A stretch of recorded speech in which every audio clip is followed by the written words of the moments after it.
Historiquement vôtre vous raconte l'histoire sans jamais se la raconter. Toutes les histoires, même les plus intimes, la preuve, avec celle qui les connaît toutes, Clémentine Portier-Kaltenbach. Aujourd'hui, Oui, Clémentine, oui, alors oui. là, aujourd'hui, bon, on élève le débat. Vous avez Tout dit, à bon, fait. ben, Parce que là, vous investissez l'alcôve à On ma se vautre dans place. le c'est stup. Donc vous qui moi, aimez ça d'habitude. je Mais prends là, de vous la avez dit, bon, hauteur. on va prendre un peu de hauteur, on va parler vert avec le Oui, poète moi Ronsard et ses j'attends de voir muses. quand même. J'attends de voir.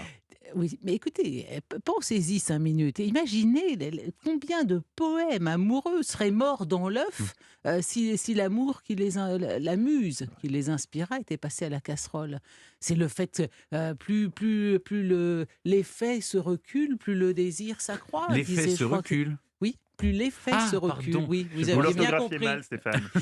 Ou alors le Plus bonheur. l'attente est longue. Le bonheur est dans l'attente, non dans la possession, c'est bien connu. Alors voilà, écoutez-moi ces beaux vers, quand vous serez bien vieille au soir à la chandelle, assise auprès du feu d'évident et filant, dirais, chantant mes vers en vous émerveillant, Ronsard me célébrait du temps que j'étais belle. Bah oui, Je voyez, sens que mais Stéphane Stéphane connaît par a cœur. déjà raconté ça Non, en mais regardant les j'adore- étoiles. Vous Non, l'avez mais déjà j'adore scandé. Ronsard. Mais c'est J'apprenais les magnifique, vers de c'est Ronsard. magnifique. Et ça, ces vers sont les plus connus des 130 sonnets que Ronsard dédia à une seule et même femme qu'il aima éperdument et vainement durant des années, Hélène de Surgères. Ce fut son ultime inspiratrice, car Ronsard eut trois muses dont les noms sont passés à la postérité: Cassandre, Marie et donc cette fameuse Hélène de Surgères.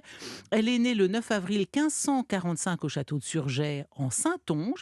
Et ça, on le sait grâce à Ronsard, parce que sans Ronsard, on ignorerait absolument tout de cette donzelle, y compris son visage, car il n'existe ni portrait, ni gravure, ni buste, ni rien du tout d'Hélène de Surgères. Mais grâce à Ronsard, on sait qu'elle était brune, aux grands yeux noirs, et que sa chevelure dénouée, un peu comme si ça vous aurait plu, ça Stéphane, sa chevelure dénouée tombait jusqu'au talon. Ah, magnifique, une espèce de Vénus de Botticelli en blond. Elle faisait un 95B. Elle avec une forte poitrine, voilà. Non, plutôt corps mince, poitrine menue, Ronsard apparemment préféré, et une voix très musicale. Et elle fait partie de l'entourage proche de Catherine de Médicis. Vous savez, l'écrivain Brantôme, qui voyait le mal, ou j'allais dire le mal, le sexe, à l'époque on aurait plutôt dit peut-être la ribodise, il voyait ça partout.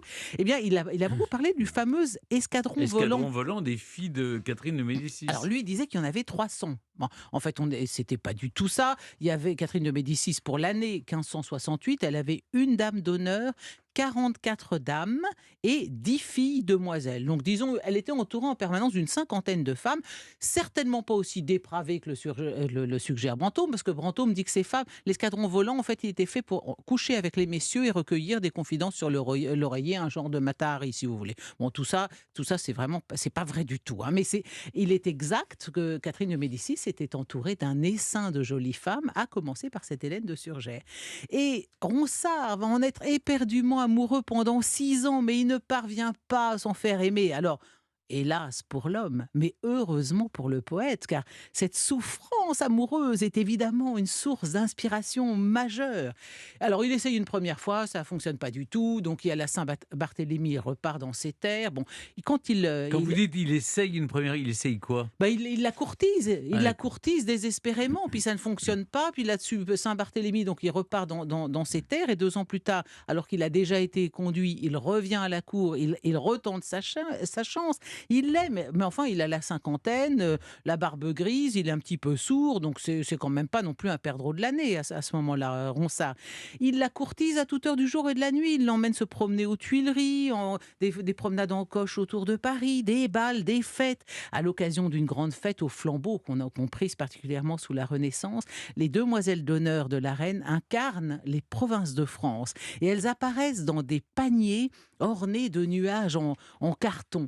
Et Ronsard assiste absolument ébloui à ce spectacle, et il écrit quelques vers à Hélène de Surgères: hier soir, qu'amour vous fit en la salle descendre pour danser d'artifice un beau ballet d'amour. Ah, si c'est pas joli.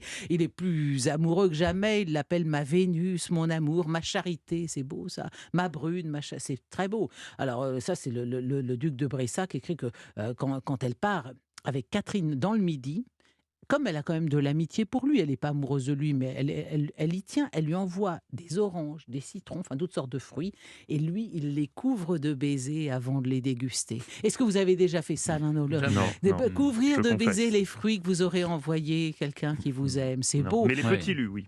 Des petits biscuits. Bon, des en petits tout cas- biscuits, en des tout petits cas, lus. merci beaucoup Clémentine de nous C'était avoir. une très belle histoire. Oui, une très belle histoire. Ce que j'ai du mal à comprendre, c'est qu'elle accepte des promenades et ensuite. Oui, Non, alors écoutez, en tout cas, elle est morte immaculée. Elle n'a jamais oui, eu de... Ah non, oui, tout ouais. à fait. Elle est morte à 72 ans, à son château de Surgères. Jamais personne ne l'a touchée. C'est vraiment resté Le une château vestale. ou elle? Les deux, ni l'un ni Ouais. l'autre. Le Mais- château a été, à mon avis, davantage dégusté depuis. Mais ce que je voulais vous raconter juste en dernier, c'est que la première inspiratrice de Ronsard, Cassandre, vous savez, l'Aude à Cassandre, mignonne, allons voir si la rose qui ce matin avait d'éclos, sa robe de pourpre au soleil, eh bien, sa fille, qui s'appelait Cassandre, a épousé un certain Guillaume de Musset, qui n'est autre que l'aïeul d'un autre très grand poème, Alfred de Musset.